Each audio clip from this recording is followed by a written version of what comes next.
Students, we are reading chapter number 4 of history, the Mughal Empire.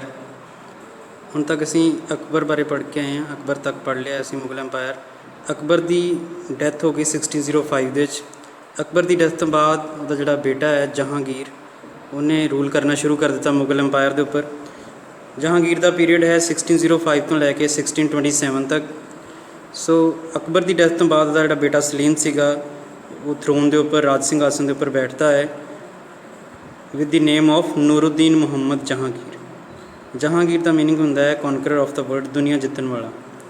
Jahangir ਦਾ ਜਿਹੜਾ thrown ਸੀਗਾ ਉਹਨੂੰ ਮੁਕਾਬਲੇ ਦਾ ਸਾਹਮਣਾ ਕਰਨਾ ਪਿਆ ਫਰੋਮ ਹਿਸ ਸਨ ਖੁਸਰੋ। ਸੋ ਜਹਾਂਗੀਰ ਦਾ ਜਿਹੜਾ ਬੇਟਾ ਖੁਸਰੋ ਸੀਗਾ ਉਹ ਆਪਣੇ ਪਿਤਾ ਕੋਲੋਂ ਥਰੋਨ ਲੈਣਾ ਚਾਹੁੰਦਾ ਸੀ, ਖੋਣਾ ਚਾਹੁੰਦਾ ਸੀਗਾ। ਕਿ ਤੁਸੀਂ ਪਿਕਚਰਸ ਦੇਖ ਸਕਦੇ ਹੋ ਜਹਾਂਗੀਰ ਔਰ ਉਹਦੀ ਵਾਈਫ ਨੂਰ ਜਹਾਂ ਦੀਆਂ। ਅਕਬਰ ਦੇ ਵਾਂਗ ਹੀ ਜਹਾਂਗੀਰ ਜਿਹੜਾ ਸੀਗਾ ਇਹ ਵੀ ਰਿਲੀਜੀਅਸ ਟੋਲਰੈਂਸ 'ਚ ਬਿਲੀਵ ਕਰਦਾ ਸੀਗਾ, ਸਾਰੇ ਧਰਮਾਂ ਨੂੰ ਇਕੁਅਲ ਸਮਝਦਾ ਸੀਗਾ। ਔਰ ਉਹਨੇ ਅਕਬਰ ਦੀ ਪੋਲਿਸੀ ਨੂੰ ਕੰਟੀਨਿਊ ਰੱਖਿਆ ਔਰ ਨਾਲ ਦੀ ਨਾਲ ਉਹਨੇ ਰਾਜਪੂਤ ਜਿਹੜੇ ਸਰਦਾਰ ਸੀਗੇ ਉਹਨਾਂ ਦੇ ਨਾਲ ਵੀ ਗੁੱਡ ਰਿਲੇਸ਼ਨਸ ਮੇਨਟੇਨ ਕੀਤੇ। ਰਾਜਪੂਤ ਫੈਮਲੀਜ਼ ਦੇ ਵਿੱਚ ਉਹਨੇ ਮੈਰਿਜਿਸ ਕਰਵਾਈਆਂ। ਫਿਰ ਇਸ ਤੋਂ ਇਲਾਵਾ ਬਹੁਤ ਸਾਰੇ ਰਾਜਪੂਤਸ ਨੂੰ ਉਹਨੇ ਆਪਣੇ ਦਰਬਾਰ ਦੇ ਵਿੱਚ ਹਾਈ ਆਫਿਸ, ਉੱਚੇ ਅਹੁਦੇ ਪ੍ਰੋਵਾਈਡ ਕੀਤੇ। ਲੇਕਿਨ ਕੁਛ ਕੰਮ ਉਹਨੇ ਗਲਤ ਵੀ ਕੀਤੇ, ਜਿਵੇਂ ਕਿ ਸਿੱਖਾਂ ਦੇ ਗੁਰੂ ਸ੍ਰੀ ਗੁਰੂ ਅਰਜਨ ਦੇਵ ਜੀ ਨੂੰ ਉਹਨੇ ਜਿਹੜਾ ਹੈ ਸ਼ਹੀਦ ਕਰਵਾ ਦਿੱਤਾ ਸੀਗਾ, ਕਿਉਂਕਿ ਉਹ ਕਹਿੰਦਾ ਸੀਗਾ ਕਿ ਸ੍ਰੀ ਗੁਰੂ ਅਰਜਨ ਦੇਵ ਜੀ ਨੇ ਉਹਦੇ ਰਾਜਕੁਮਾਰ ਖੁਸਰੋ ਦੀ ਮਦਦ ਕੀਤੀ ਹੈ। ਰਾਜਕੁਮਾਰ ਖੁਸਰੋ ਨੇ ਕਿੰਗ ਦੇ ਖਿਲਾਫ ਬਗਾਵਤ ਕੀਤੀ ਹੋਈ ਸੀਗੀ। ਸੋ ਇਹਦਾ ਬਹੁਤ ਹੀ ਬੁਰਾ ਕੰਮ ਸੀਗਾ ਸ੍ਰੀ ਗੁਰੂ ਅਰਜਨ ਦੇਵ ਜੀ ਨੂੰ ਸ਼ਹੀਦ ਕਰ ਦੇਣਾ। This started a long conflict between the Sikhs and the Mughals. ਇਹਦੇ ਨਾਲ ਕੀ ਹੋਇਆ ਕਿ ਸਿੱਖਾਂ ਔਰ ਮੁਗਲਾਂ ਦੇ ਵਿੱਚ ਜਿਹੜਾ ਹੈ ਦੁਸ਼ਮਣੀ ਪੈਦਾ ਹੋ ਗਈ ਉਸ ਟਾਈਮ 'ਤੇ। ਇਸ ਤੋਂ ਬਿਨਾਂ ਇੱਕ ਹੋਰ ਜਿਹੜਾ ਹੈ ਬੁਰੀ ਘਟਨਾ ਇਸ ਟਾਈਮ 'ਤੇ ਹੋਈ। ਦੂਸਰਾ ਜਿਹੜਾ ਸੈਟਬੈਕ ਜਹਾਂਗੀਰ ਨੂੰ ਲੱਗਾ ਉਹ ਸੀਗਾ ਕਿ ਪਰਸ਼ੀਅਨਸ ਨੇ ਕੰਧਾਰ ਦਾ ਜਿਹੜਾ ਏਰੀਆ ਹੈ ਉਹ ਜਹਾਂਗੀਰ ਤੋਂ ਖੋਹ ਲਿਆ ਸੀਗਾ। You can see the Kandahar area here, ਇਸ ਸਾਈਡ 'ਤੇ ਸੀਗਾ।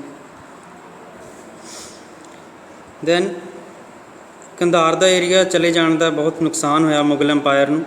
ਇਹਦੇ ਨਾਲ ਕੀ ਹੋਇਆ ਕਿ ਜਿਹੜਾ ਮੁਗਲਾਂ ਦਾ ਜਿਹੜਾ ਟ੍ਰੇਡ ਰੂਟ ਸੀਗਾ ਅਫਗਾਨਿਸਤਾਨ ਨੂੰ, ਉਹ ਰੂਟ ਜਿਹੜਾ ਹੈ ਮੁਗਲਾਂ ਦੇ ਹੱਥੋਂ ਚਲਾ ਗਿਆ। ਅਫਗਾਨਿਸਤਾਨ, ਪਰਸ਼ੀਆ ਔਰ ਸੈਂਟਰਲ ਏਸ਼ੀਆ ਨੂੰ ਜਿਹੜਾ ਟ੍ਰੇਡ ਰੂਟ ਸੀਗਾ ਕੰਧਾਰ ਦੇ ਰਸਤੇ ਤੋਂ ਜਾਂਦਾ ਸੀਗਾ। ਲੇਕਿਨ ਕੰਧਾਰ ਜਦੋਂ ਚਲਾ ਗਿਆ ਮੁਗਲਾਂ ਦੇ ਹੱਥੋਂ ਤਾਂ ਬਹੁਤ ਵੱਡਾ ਲਾਸ ਹੋਇਆ ਜਹਾਂਗੀਰ ਨੂੰ। ਕੰਧਾਰ ਦੇ ਲਾਸ ਦੇ ਨਾਲ ਉਸ ਟਾਈਮ ਦੇ ਹਿੰਦੁਸਤਾਨ ਨੂੰ ਇਹ ਵੀ ਖਤਰਾ ਪੈਦਾ ਹੋ ਗਿਆ ਕਿ ਨਾਰਥ ਵੈਸਟ ਵਾਲੀ ਸਾਈਡ ਤੋਂ ਕੋਈ ਵੀ ਇਨਵੇਡਰ ਜਿਹੜਾ ਹੈ, ਹਮਲਾਵਰ ਜਿਹੜਾ ਹੈ, ਆਸਾਨੀ ਨਾਲ ਇੰਡੀਆ 'ਚ ਐਂਟਰ ਕਰ ਸਕਦਾ ਸੀਗਾ। ਇਸ ਤੋਂ ਬਿਨਾਂ ਅਹਿਮਦ ਨਗਰ ਦਾ ਜਿਹੜਾ ਏਰੀਆ ਹੈ ਉਹ ਜਹਾਂਗੀਰ ਨੇ ਆਪਣੇ ਅੰਡਰ ਕਰ ਲਿਆ ਸੀਗਾ ਇਸ ਟਾਈਮ 'ਤੇ। ਲੇਕਿਨ ਫਿਰ ਵੀ ਅਹਿਮਦ ਨਗਰ ਦਾ ਜਿਹੜਾ ਏਰੀਆ ਹੈ ਕਾਫੀ ਵੱਡੀ ਟਰਬਲ ਬਣਿਆ ਰਿਹਾ ਜਹਾਂਗੀਰ ਵਾਸਤੇ ਪੂਰੇ ਰੂਲ ਦੇ ਵਿੱਚ। ਜਹਾਂਗੀਰ ਨੇ ਪੁਰਤਗਾਲ ਦੇ ਟਰੇਡਰਸ ਨੂੰ ਜਿਹੜਾ ਹੈ ਕੁਛ ਟਰੇਡਿੰਗ ਰਾਈਟਸ ਵੇਚ ਦਿੱਤੇ ਸੀਗੇ। ਇਸ ਤੋਂ ਬਿਨਾਂ ਅੰਗਰੇਜ਼ਾਂ ਨੂੰ ਵੀ ਇਹਨੇ ਜਿਹੜਾ ਵਪਾਰ ਕਰਨ ਦਾ ਰਾਈਟ ਦੇ ਦਿੱਤਾ ਸੀ ਹਿੰਦੁਸਤਾਨ ਦੇ ਵਿੱਚ। ਥੋਮਸ ਰੋ ਜਿਹੜਾ ਕਿ ਕਿੰਗ ਜੇਮਸ I ਨੇ ਇੰਗਲੈਂਡ ਤੋਂ ਭੇਜਿਆ ਸੀਗਾ, ਜਹਾਂਗੀਰ ਦੇ ਦਰਬਾਰ ਦੇ ਵਿੱਚ ਉਹਨੇ ਵਿਜ਼ਿਟ ਕੀਤਾ ਸੀਗਾ। ਔਰ ਥੋਮਸ ਰੋ ਨੇ ਕਾਫੀ ਜ਼ਿਆਦਾ ਇੰਟਰਸਟਿੰਗ ਜਿਹੜੇ ਨੇ ਈਵੈਂਟਸ ਬਾਰੇ ਜ਼ਿਕਰ ਕੀਤਾ ਹੈ ਆਪਣੇ ਰਾਈਟਿੰਗਸ ਦੇ ਵਿੱਚ ਉਸ ਟਾਈਮ ਦੀ ਮੁਗਲ ਕੋਰਟ ਨੂੰ ਲੈ ਕੇ। ਜਹਾਂਗੀਰ ਦੀ ਜਿਹੜੀ ਵਾਈਫ ਸੀਗੀ ਮੇਹਰ ਉਨ ਨਿਸਾ, ਜਿਹਨੂੰ ਕਿ ਨੂਰ ਜਹਾਂ ਦੇ ਨੇਮ ਨਾਲ ਵੀ ਜਾਣਿਆ ਜਾਂਦਾ ਹੈ, ਉਹ ਜਹਾਂਗੀਰ ਦੀ ਦਰਬਾਰ ਦੇ ਵਿੱਚ ਕਾਫੀ ਪਾਵਰਫੁਲ ਸੀਗੀ। ਉਹ ਅਕਸਰ ਜਹਾਂਗੀਰ ਨੂੰ ਜਿਹੜਾ ਹੈ ਮੇਨ ਮੁੱਦਿਆਂ ਦੇ ਉੱਪਰ ਸਲਾਹ ਦਿਆ ਕਰਦੀ ਸੀਗੀ। ਜਹਾਂਗੀਰ ਤੋਂ ਬਾਅਦ ਉਹਦਾ ਬੇਟਾ ਸ਼ਾਹਜਹਾਨ ਜਿਹੜਾ ਹੈ ਉਹ ਕਿੰਗ ਬਣਦਾ ਹੈ, ਐਂਪਰਰ ਬਣਦਾ ਹੈ ਮੁਗਲ ਅੰਪਾਇਰ ਦਾ। ਸ਼ਾਹਜਹਾਨ ਦਾ ਜਿਹੜਾ ਟਾਈਮ ਹੈ 1628 ਤੋਂ ਲੈ ਕੇ 1658 ਦਾ ਹੈ।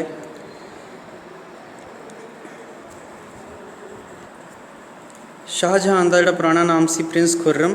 ਸੋ ਪ੍ਰਿੰਸ ਖੁਰਮ ਨੇ ਥੋੜ੍ਹੇ ਜਿਹੇ ਸਟਰਗਲ ਤੋਂ ਬਾਅਦ ਆਪਣੇ ਪਿਤਾ ਦਾ ਰਾਜ ਸਿੰਘਾਸਨ ਪ੍ਰਾਪਤ ਕਰ ਲਿਆ ਆਗਰਾ ਦੇ ਵਿੱਚ 1628 ਈਅਰ ਦੇ ਵਿੱਚ। ਔਰ ਉਹਨੇ ਸ਼ਾਹਜਹਾਨ ਦਾ ਟਾਈਟਲ ਜਿਹੜਾ ਹੈ ਧਾਰਨ ਕੀਤਾ। ਸ਼ਾਹਜਹਾਨ ਦਾ ਮਤਲਬ ਹੁੰਦਾ ਹੈ ਕਿੰਗ ਆਫ ਦਾ ਵਰਲਡ, ਦੁਨੀਆ ਦਾ ਰਾਜਾ।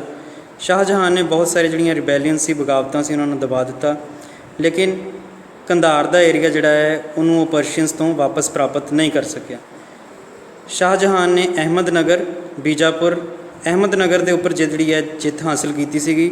ਲੇਕਿਨ ਬੀਜਾਪੁਰ ਔਰ ਗੋਲਕੰਡਾ ਜਿਹੜਾ ਹੈ ਉਹਦੇ ਜਿਹੜੇ ਸੁਲਤਾਨ ਸੀਗੇ ਉਹਨਾਂ ਨੇ ਵੀ ਸ਼ਾਹਜਹਾਨ ਦੀ ਜਿਹੜੀ ਅਧੀਨਤਾ ਹੈ ਉਹ ਐਕਸੈਪਟ ਕਰ ਲਈ ਸੀ, ਸਵੀਕਾਰ ਕਰ ਲਈ ਸੀ।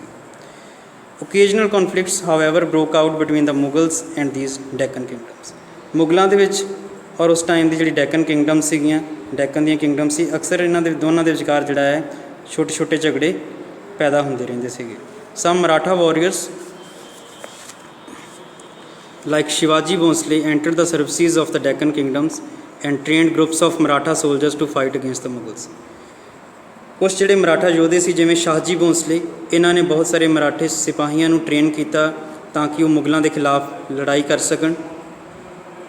Thus the conflicts between the Mughals and the Deccan kingdom developed into a long conflict between the Mughals and the Marathas। ਇਸ ਤਰ੍ਹਾਂ ਜਿਹੜਾ ਹੈ ਮੁਗਲਾਂ ਔਰ ਡੈਕਨ ਕਿੰਗਡਮਸ ਦੇ ਵਿਚਕਾਰ ਜਿਹੜਾ ਹੈ ਕਾਫੀ ਦੇਰ ਤੱਕ ਲੜਾਈ ਝਗੜੇ ਚੱਲਦੇ ਰਹੇ ਔਰ ਕਾਫੀ ਲੰਬਾ ਟਾਈਮ ਜਿਹੜਾ ਹੈ ਮੁਗਲ ਔਰ ਮਰਾਠੇ ਆਪਸ ਵਿੱਚ ਉਲਝੇ ਰਹੇ। 1657 ਦੇ ਵਿੱਚ ਸ਼ਾਹਜਹਾਨ ਜਿਹੜਾ ਹੈ ਬਿਮਾਰ ਪੈ ਜਾਂਦਾ ਹੈ ਔਰ ਸ਼ਾਹਜਹਾਨ ਦੀ ਬਿਮਾਰੀ ਤੋਂ ਬਾਅਦ ਉਹਦੇ ਰਾਜ ਸਿੰਘਾਸਨ ਨੂੰ ਪ੍ਰਾਪਤ ਕਰਨ ਦੇ ਲਈ ਉਹਦੇ ਬੇਟਿਆਂ ਦੇ ਵਿਚਕਾਰ ਇੱਕ ਜੰਗ ਛਿੜ ਜਾਂਦੀ ਹੈ। ਜਿਵੇਂ ਦਾਰਾ, ਸ਼ੁਜਾ, ਔਰੰਗਜ਼ੇਬ ਔਰ ਮੁਰਾਦ, ਇਹਨਾਂ ਨੇ ਆਪਸ ਵਿੱਚ ਫਾਈਟ ਕਰਨਾ ਸ਼ੁਰੂ ਕਰ ਦਿੱਤਾ ਤਾਂ ਕਿ ਸ਼ਾਹਜਹਾਨ ਦੀ ਜਿਹੜਾ ਥਰੋਨ ਹੈ, ਉਹਦਾ ਸਿੰਘਾਸਨ ਹੈ, ਉਹਨੂੰ ਸਕਸੀਡ ਕਰ ਸਕਣ। ਸੋ ਸ਼ਾਹਜਹਾਨ ਤੋਂ ਬਾਅਦ ਔਰੰਗਜ਼ੇਬ ਨੂੰ ਜਿਹੜਾ ਹੈ ਵਾਰ ਆਫ ਸਕਸੈਸ਼ਨ ਦੇ ਵਿੱਚ ਕਾਮਯਾਬੀ ਹਾਸਿਲ ਹੋਈ ਔਰ ਉਹਨੇ ਜਿਹੜਾ ਹੈ ਰੂਲ ਕਰਨਾ ਸ਼ੁਰੂ ਕਰ ਦਿੱਤਾ। ਔਰੰਗਜ਼ੇਬ ਦਾ ਰੂਲਿੰਗ ਪੀਰੀਅਡ ਹੈ 1658 ਤੋਂ ਲੈ ਕੇ 1707 AD ਤੱਕ। Aurangzeb imprisoned Shahjahan in the Agra fort and ascended the throne in 1658। Aurangzeb ਜਿਹੜਾ ਹੈ ਇਹਨੇ ਸ਼ਾਹਜਹਾਨ ਨੂੰ ਆਗਰਾ ਦੇ ਕਿਲੇ ਦੇ ਵਿੱਚ ਕੈਦ ਕਰ ਦਿੱਤਾ, ਆਪਣੇ ਪਿਤਾ ਨੂੰ ਹੀ, ਔਰ ਉਹਦੇ ਸਿੰਘਾਸਨ ਦੇ ਉੱਪਰ ਖੁਦ 1658 ਈਅਰ ਦੇ ਵਿੱਚ ਬੈਠ ਕੇ ਔਰ ਖੁਦ ਨੂੰ ਕਿੰਗ ਡਿਕਲੇਅਰ ਕਰ ਦਿੱਤਾ। It took the title of Alamgir, conqueror of the world. Aurangzeb ਨੇ ਆਲਮਗੀਰ ਦਾ ਟਾਈਟਲ ਹਾਸਿਲ ਕੀਤਾ ਜਿਹਦਾ ਮੀਨਿੰਗ ਹੁੰਦਾ ਹੈ ਦੁਨੀਆ ਜਿੱਤਣ ਵਾਲਾ। By 1660 he got his brothers Dara and Murad killed and Shuja who was driven out of India by Aurangzeb's general died soon after। ਸਾਨੂੰ ਪਤਾ ਹੈ ਕਿ ਔਰੰਗਜ਼ੇਬ ਨੂੰ ਆਪਣੇ ਬ੍ਰਦਰਸ ਦੇ ਨਾਲ ਜਿਹੜਾ ਇੱਕ ਲੜਾਈ ਲੜਨੀ ਪਈ ਰਾਜਗੱਦੀ ਵਾਸਤੇ। 1660 ਈਅਰ ਤੱਕ ਔਰੰਗਜ਼ੇਬ ਨੇ ਆਪਣੇ ਭਰਾਵਾਂ ਦਾਰਾ ਔਰ ਮੁਰਾਦ ਨੂੰ ਮਰਵਾ ਦਿੱਤਾ ਔਰ ਸ਼ੁਜਾ ਨੂੰ ਜਿਹੜਾ ਹੈ ਹਿੰਦੁਸਤਾਨ 'ਚੋਂ ਬਾਹਰ ਕੱਢ ਦਿੱਤਾ ਔਰ ਸ਼ੁਜਾ ਜਿਹੜਾ ਹੈ ਬਾਅਦ ਵਿੱਚ ਥੋੜ੍ਹੇ ਦੇਰ ਬਾਅਦ ਮਰ ਗਿਆ ਸੀਗਾ। ਔਰੰਗਜ਼ੇਬ ਦੇ ਅੰਡਰ ਮੁਗਲ ਐਮਪਾਇਰ ਜਿਹੜਾ ਸੀਗਾ ਆਪਣੇ ਸਭ ਤੋਂ ਵੱਡੇ ਟੈਰੀਟੋਰੀਅਲ ਐਕਸਟੈਂਟ ਤੱਕ ਪਹੁੰਚ ਗਿਆ ਸੀ, ਮਤਲਬ ਕਿ ਮੁਗਲ ਐਮਪਾਇਰ ਸਭ ਤੋਂ ਜ਼ਿਆਦਾ ਫੈਲਿਆ ਸੀਗਾ ਔਰੰਗਜ਼ੇਬ ਦੇ ਟਾਈਮ। ਲੇਕਿਨ ਇਹਦੇ ਨਾਲ ਨਾਲ ਔਰੰਗਜ਼ੇਬ ਨੂੰ ਬਹੁਤ ਪ੍ਰੋਬਲਮਸ ਦਾ ਸਾਹਮਣਾ ਕਰਨਾ ਪਿਆ। ਔਰੰਗਜ਼ੇਬ ਨੇ ਨੌਨ ਮੁਸਲਿਮ ਲੋਕਾਂ ਦੇ ਉੱਪਰ, ਮਤਲਬ ਮੁਸਲਮਾਨਾਂ ਤੋਂ ਬਿਨਾਂ ਜਿੰਨੇ ਵੀ ਧਰਮਾਂ ਦੇ ਲੋਕ ਸੀ ਸਭ ਦੇ ਉੱਪਰ ਬਹੁਤ ਜ਼ਿਆਦਾ ਟੈਕਸ ਲਗਾਏ ਔਰ ਉਹ ਟੈਕਸ ਲਗਾਤਾਰ ਇਨਕਰੀਜ਼ ਕਰਦਾ ਰਿਹਾ। ਇਸ ਤੋਂ ਬਿਨਾਂ ਬਹੁਤ ਸਾਰੇ ਮੰਦਰਾਂ ਨੂੰ ਉਹਨੇ ਢਹਿ ਢੇਰੀ ਕਰਵਾ ਦਿੱਤਾ। ਇਸ ਤੋਂ ਬਿਨਾਂ ਸਿੱਖਾਂ ਦੇ 9ਵੇਂ ਗੁਰੂ ਸ੍ਰੀ ਗੁਰੂ ਤੇਗ ਬਹਾਦਰ ਜੀ ਨੂੰ ਜਿਹੜਾ ਹੈ ਉਹਨੇ ਸ਼ਹੀਦ ਕਰਵਾ ਦਿੱਤਾ, ਜੋ ਕਿ ਬਹੁਤ ਹੀ ਦਾ ਗਲਤ ਕੰਮ ਸੀਗਾ। ਸੋ ਕਾਫੀ ਕੱਟੜ ਸੀਗਾ ਔਰੰਗਜ਼ੇਬ। ਇਸ ਤੋਂ ਬਿਨਾਂ ਹੋਰ ਵੀ ਬਹੁਤ ਸਾਰੀਆਂ ਉਹਨੇ ਪੋਲਿਸੀਜ਼ ਅਪਣਾਈਆਂ ਜਿਹਦੇ ਨਾਲ ਉਹਦੇ ਜਿਹੜੇ ਲੋਕ ਸੀਗੇ ਉਹ ਉਹਦੇ ਖਿਲਾਫ ਹੋ ਗਏ। ਔਰੰਗਜ਼ੇਬ ਦੇ ਖਿਲਾਫ ਬਹੁਤ ਸਾਰੇ ਕਮਿਊਨਿਟੀਜ਼ ਨੇ ਰਿਵੋਲਟ ਕੀਤੇ, ਬਗਾਵਤ ਕਰ ਦਿੱਤੀ, ਜਿਵੇਂ ਕਿ ਬੁੰਦੇਲਾਸ, ਸਿੱਖਾਂ ਨੇ, ਜਾਟਸ ਔਰ ਸਤਨਾਮੀਜ਼ ਨੇ। ਹੀ ਆਲਸੋ ਐਂਗਰਡ ਦਾ ਰਾਜਪੂਤ ਵੀ ਉਹਦੇ ਖਿਲਾਫ ਹੋ ਗਏ and lost their loyalty by interfering in their internal politics. So ਰਾਜਪੂਤਾਂ ਦੇ ਖਿਲਾਫ ਵੀ ਉਹਨੇ ਕੁਛ ਐਸੇ ਕੰਮ ਕੀਤੇ ਜਿਸ ਕਾਰਨ ਰਾਜਪੂਤ ਜਿਹੜੇ ਸੀਗੇ ਔਰੰਗਜ਼ੇਬ ਦੇ ਖਿਲਾਫ ਖੜੇ ਹੋ ਗਏ। ਔਰੰਗਜ਼ੇਬ ਦੇ ਅਗਰ ਰਾਜ ਦੀ ਐਕਸਪੈਂਸ਼ਨ ਦੀ ਗੱਲ ਕਰੀਏ, ਕਹਿੰਦਾ Aurangzeb's expansion in the north east resulted in a war with Ahoms of Kamarupa, Assam. North east ਦੇ ਵਿੱਚ ਔਰੰਗਜ਼ੇਬ ਨੂੰ ਅਸਾਮ ਦੇ ਅਹੋਮ ਟਰਾਈਬ ਦੇ ਵਿਰੋਧ ਦਾ ਸਾਹਮਣਾ ਕਰਨਾ ਪਿਆ। ਇਸ ਕਾਜ਼ ਦ ਡੈਥ ਆਫ ਮੈਨੀ ਮੁਗਲ ਸੋਲਜਰਸ, ਔਰ ਅਹੋਮਸ ਨਾਲ ਲੜਦਿਆਂ ਹੋਇਆਂ ਬਹੁਤ ਸਾਰੇ ਮੁਗਲ ਸਿਪਾਹੀ ਮਾਰੇ ਗਏ। In the east the Mughals occupied Chittagong by defeating the navy of the Arakan kingdom of the Myanmar. So east ਦੇ ਵਿੱਚ ਮੁਗਲਾਂ ਨੇ ਮਿਆਂਮਾਰ ਦੀ ਨੇਵੀ ਨੂੰ ਹਰਾ ਕੇ ਚਿਟਾਗੋਂਗ ਏਰੀਆ ਦੇ ਉੱਪਰ ਆਪਣਾ ਕਬਜ਼ਾ ਕਰ ਲਿਆ। ਇਹਦੇ ਨਾਲ ਮੁਗਲਾਂ ਨੂੰ ਇਹ ਫਾਇਦਾ ਹੋਇਆ ਕਿ ਬੇ ਆਫ ਬੰਗਾਲ ਜਿਹੜਾ ਏਰੀਆ ਸੀਗਾ, ਬੰਗਾਲ ਦੀ ਜਿਹੜੀ ਖਾੜੀ ਸੀਗੀ, ਉਹ ਪੁਰਤਗਾਲ ਦੇ ਸਮੁੰਦਰੀ ਡਾਕੂਆਂ ਤੋਂ ਸਿਕਿਉਰ ਹੋ ਗਈ। ਡੈਕਨ ਦੇ ਵਿੱਚ ਮਰਾਠਾ ਜਿਹੜੇ ਸੀਗੇ ਸ਼ਾਹਜੀ ਭੋਂਸਲੇ ਦੇ ਬੇਟੇ ਸ਼ਿਵਾਜੀ ਦੇ ਅੰਡਰ ਉਹਨਾਂ ਨੇ ਆਪਣੀ ਸਟੇਟ ਕਾਇਮ ਕਰ ਲਈ ਸੀਗੀ। ਸੋ ਸ਼ਿਵਾਜੀ ਜਿਹੜਾ ਹੈ ਉਹਨੇ ਆਪਣਾ ਰਾਜ ਕਾਇਮ ਕਰ ਲਿਆ ਸੀ ਡੈਕਨ ਦੇ ਵਿੱਚ, ਮਰਾਠਿਆਂ ਦਾ ਰਾਜ। ਸ਼ਿਵਾਜੀ ਜਿਹੜਾ ਹੈ ਔਰੰਗਜ਼ੇਬ ਦੇ ਦਰਬਾਰ ਵਿੱਚ ਵੀ ਗਿਆ ਸੀਗਾ, ਲੇਕਿਨ ਇਹਦੀ ਕਾਫੀ ਉੱਥੇ ਹਿਊਮੀਲੀਏਸ਼ਨ, ਬੇਇੱਜ਼ਤੀ ਕੀਤੀ ਗਈ।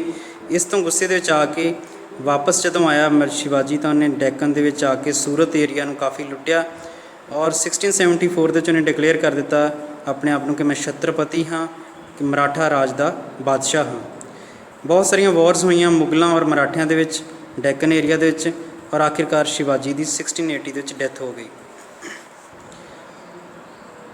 ਔਰੰਗਜ਼ੇਬ ਨੇ ਰਾਜਪੂਤਾਂ ਦੇ ਖਿਲਾਫ ਕਾਫੀ ਲੜਾਈਆਂ ਲੜੀਆਂ ਔਰ ਇਹਨਾਂ ਲੜਾਈਆਂ ਦੇ ਦੌਰਾਨ ਜਿਹੜਾ ਹੈ ਉਹਦਾ ਬੇਟਾ ਔਰੰਗਜ਼ੇਬ ਦਾ ਬੇਟਾ ਅਕਬਰ ਜਿਹੜਾ ਹੈ ਰਾਜਪੂਤਾਂ ਦੇ ਨਾਲ ਮਿਲ ਗਿਆ। ਲੇਕਿਨ ਅਕਬਰ ਔਰੰਗਜ਼ੇਬ ਤੋਂ ਡਰਦਾ ਸੀਗਾ ਔਰ ਜਿਸ ਕਾਰਨ ਅਕਬਰ ਜਿਹੜਾ ਹੈ ਬਾਅਦ ਵਿੱਚ ਡੈਕਨ ਏਰੀਆ ਨੂੰ ਦੌੜ ਗਿਆ ਔਰ ਉੱਥੇ ਜਾ ਕੇ ਉਹਨੇ ਸ਼ਿਵਾਜੀ ਦੇ ਬੇਟੇ ਸ਼ਾਮ ਬਾਜੀ ਦੇ ਨਾਲ ਇੱਕ ਅਲਾਇੰਸ ਸਮਝੌਤਾ ਕਰ ਲਿਆ, ਉਹਦੇ ਨਾਲ ਮਿਲ ਗਿਆ। ਔਰੰਗਜ਼ੇਬ ਜਿਹੜਾ ਹੈ ਉਹ ਵੀ ਡੈਕਨ ਵੱਲ ਨੂੰ ਆਪਣੀ ਫੌਜ ਲੈ ਕੇ ਚਲਾ ਗਿਆ 1681 ਦੇ ਵਿੱਚ। 1685 ਈਅਰ ਤੱਕ ਜਿਹੜਾ ਹੈ ਔਰੰਗਜ਼ੇਬ ਪੂਰੀ ਕੋਸ਼ਿਸ਼ ਕਰਦਾ ਰਿਹਾ ਅਕਬਰ ਨੂੰ ਗ੍ਰਿਫਤਾਰ ਕਰਨ ਦੀ, ਲੇਕਿਨ ਆਖਿਰਕਾਰ ਅਕਬਰ ਜਿਹੜਾ ਹੈ ਬਚ ਕੇ ਪਰਸ਼ੀਆ ਨੂੰ ਦੌੜ ਗਿਆ। ਔਰੰਗਜ਼ੇਬ ਜਿਹੜਾ ਹੈ ਡੈਕਨ ਏਰੀਆ ਦੇ ਵਿੱਚ 1707 ਤੱਕ ਰਿਹਾ, ਉੱਥੇ ਬਗਾਵਤਾਂ ਨੂੰ ਖਤਮ ਕਰਨ ਦੇ ਲਈ। ਇਸ ਪੀਰੀਅਡ ਦੇ ਦੌਰਾਨ ਉਹਨੇ ਬੀਜਾਪੁਰ ਔਰ ਗੋਲਕੰਡਾ ਏਰੀਆ ਜਿੱਤ ਲਿਆ। ਇਸ ਤੋਂ ਬਿਨਾਂ ਉਹਨੇ ਸ਼ਾਮ ਬਾਜੀ ਜਿਹੜਾ ਹੈ ਸ਼ਾਮ ਬਾਜੀ ਮਰਾਠਾ ਜਿਹੜਾ ਸੀ ਉਹਨੂੰ ਵੀ ਗ੍ਰਿਫਤਾਰ ਕਰ ਲਿਆ ਔਰ ਫਾਂਸੀ ਦੇ ਦਿੱਤੀ 1689 ਦੇ ਵਿੱਚ। ਸ਼ਾਮ ਬਾਜੀ ਦੇ ਛੋਟੇ ਜਿਹੇ ਬੇਬੀ ਸ਼ਾਹੂ ਨੂੰ ਜਿਹੜਾ ਹੈ ਉਹਨੇ ਕੈਦ ਕਰ ਲਿਆ। ਔਰੰਗਜ਼ੇਬ ਜਿਹੜਾ ਹੈ ਲੇਕਿਨ ਪੂਰੀ ਤਰ੍ਹਾਂ ਮਰਾਠਿਆਂ ਨੂੰ ਖਤਮ ਨਹੀਂ ਕਰ ਸਕਿਆ। ਔਰੰਗਜ਼ੇਬ ਦੇ ਰੂਲ ਦੇ ਦੌਰਾਨ ਯੂਰਪੀਅਨਸ ਦੇ ਨਾਲ ਜਿਹੜਾ ਟ੍ਰੇਡ ਸੀਗਾ ਉਹ ਕਾਫੀ ਜ਼ਿਆਦਾ ਡਿਵੈਲਪ ਹੋਇਆ ਹਿੰਦੁਸਤਾਨ ਦਾ। ਇੰਗਲਿਸ਼ ਨੇ ਮੀਨਸ ਅੰਗਰੇਜ਼ਾਂ ਨੇ ਜਿਹੜਾ ਹੈ ਆਪਣੇ ਮੇਨ ਟ੍ਰੇਡਿੰਗ ਸੈਂਟਰ ਕਾਇਮ ਕਰ ਲਏ ਸੀ ਬੰਬੇ ਦੇ ਵਿੱਚ, ਮਦਰਾਸ ਔਰ ਕੈਲਕਟਾ ਦੇ ਵਿੱਚ, ਜਦੋਂ ਕਿ ਫਰੈਂਚ ਦੇ ਮੇਨ ਟ੍ਰੇਡਿੰਗ ਸੈਂਟਰ ਹੈਗਾ ਸੀ ਪੌਂਡੀਚੇਰੀ ਦੇ ਵਿੱਚ। You can C these places in the map given above.